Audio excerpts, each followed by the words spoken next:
Jesus is speaking to you right now, and he is not ignoring what you tried so hard to hide.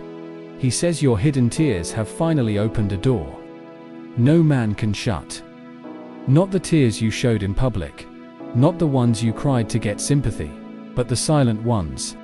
The tears that fell on your pillow when nobody knew you were breaking. The tears you wiped away quickly because you did not want to look weak. The tears you cried in the bathroom at work. The tears that dropped while you were driving alone. The tears you cried in prayer when your voice could not even form words. Jesus says he collected every one of them.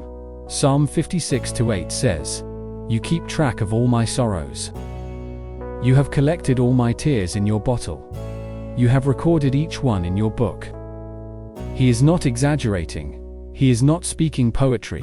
He is speaking truth. Your tears were not wasted. They were seeds. And seeds do not stay hidden forever. They break open in the dark before they rise in the light. What you thought was the end was actually pressure preparing an opening. You asked God why nothing was moving. You asked why doors stayed closed. You asked why people walked away. You asked why your obedience felt unrewarded. Jesus says those tears were unlocking something behind the scenes. Revelation 3:7 says, "What he opens no one can shut, and what he shuts no one can open." Read that slowly in your spirit. What he opens no one can shut. No family member can shut it. No ex-lover can shut it. No jealous friend can shut it. No boss can shut it. No boss can shut it. No witchcraft, no misunderstanding, no delay can shut it. Because this door is not man-made. It is heaven-made, and it was triggered by your endurance. You thought your crying meant you were losing, but heaven saw you holding on. You thought your weakness disqualified you, but Jesus says your weakness is what invited his strength. 2 Corinthians 12:9 says, "My grace is sufficient for you, for my power is made perfect in weakness." You did not quit when it hurt. You did not curse God when it felt unfair. You did not walk away from faith, even when you felt forgotten. You stayed. You whispered prayers through tears. You worshipped with a shaking voice. You showed up when your heart felt empty. And heaven noticed. There is a door opening now that is connected to that private pain. It may not look dramatic at first. It may not come with fireworks, but it will feel different. Because peace will come before proof, clarity will come before confirmation. Strength will rise before circumstances shift. You are entering a season where what used to exhaust you will no longer control you. The same situation that used to make you cry will soon make you confident. The same people who misunderstood you will watch God establish you. The same area where you felt locked out will become the place of access. Jesus says you have been knocking for a long time, but now he is opening from the inside. Matthew 7:7 says, "Ask, and it will be given to you. Seek, and you will find. Knock, and the door will be opened to you." You asked, you sought, you knocked. Even when you felt foolish, even when nothing changed overnight, even when others told you to move on, you stayed in faith, and now the door is responding. Listen carefully. This is not just about opportunity, it is about positioning. Some doors are blessings, but some doors are assignments. And this one is both. Your tears qualified you to walk through it with humility. You will not abuse this next season. Because you remember the pain of the last one. You will not become arrogant. Because you remember what it felt like to beg God for relief.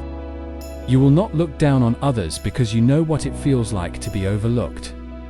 Jesus says the breaking made you safe to bless. That is why the door waited. If it had opened earlier, you would have entered with pride. If it had opened earlier, you would have trusted yourself instead of God. If it had opened earlier, you might have lost what you prayed for. But now you are different. Now you lean on him. Now you listen more. Now you move slower. Now you discern better. Now you know that everything good comes from above. James 1:17 says, "Every good and perfect gift is from above, coming down from the Father of the heavenly lights." You used to think the delay was rejection, but it was protection. You used to think the silence was abandonment, but it was construction. God was building something in you while you were crying about what was not happening around you. And that inner construction is what unlocked the outer door. This next season will not look like the last one. You will still need faith, but it will not feel like survival. It will feel like stability. You will still need prayer, but it will not feel desperate. It will feel aligned. The door opening is not just financial. It is not just relational. It is not just ministry. It is internal. It is emotional freedom. It is mental clarity. It is spiritual authority. You will wake up one morning and realize the weight is gone, not because the world changed overnight, but because something shifted inside you. That shift is the door. The peace that makes no sense is the door. The confidence without evidence is the door. The unexpected favor is the door. The conversation you did not chase, but that suddenly finds you is the door. The opportunity that comes without manipulation is the door. The apology you never demanded but finally receive is the door. And even if the apology never comes, the indifference you feel toward the pain is also the door. Jesus says, "You are not behind. You are not forgotten. You are not cursed. You are not too late." Isaiah 60:22 says, "When the time is right, I, the Lord, will make it happen." You tried to make it happen. You pushed, you forced, you over-explained, you overworked, you overgave, and it drained you. Then you cried, then you surrendered, then you said, "God, I cannot do this without you." That surrender was the key. That was the moment the lock started turning. You thought heaven was silent, but heaven was aligning. People were being moved.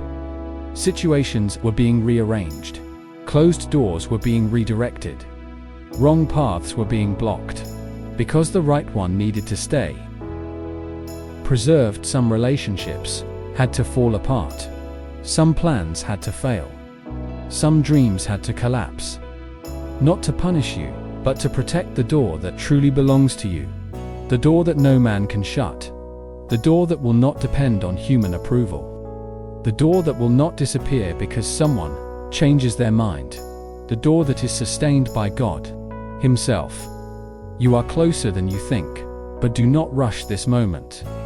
Let your heart stay soft. Let your gratitude stay real. Let your dependence stay strong. Because the blessing is not just in the door opening, it is in who you became while waiting. Jesus says, "Your tears did not embarrass Him. They moved Him." They testified that you still believed, even while hurting. They proved that your heart was alive.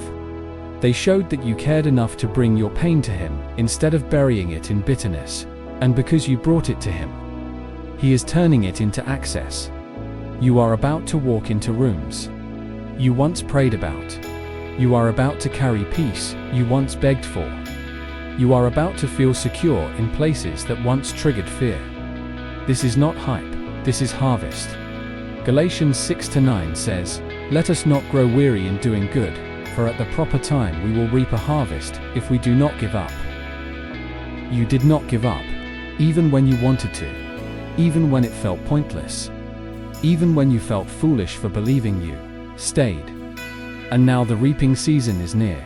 Stay humble, stay grateful, stay close to Him, because when this door opens fully, you will know it was not your strength. It was not your connections. It was not your strategy. It was your tears mixed with faith, and Jesus says He is faithful to respond. The door is opening, and this time no man will be able to shut it.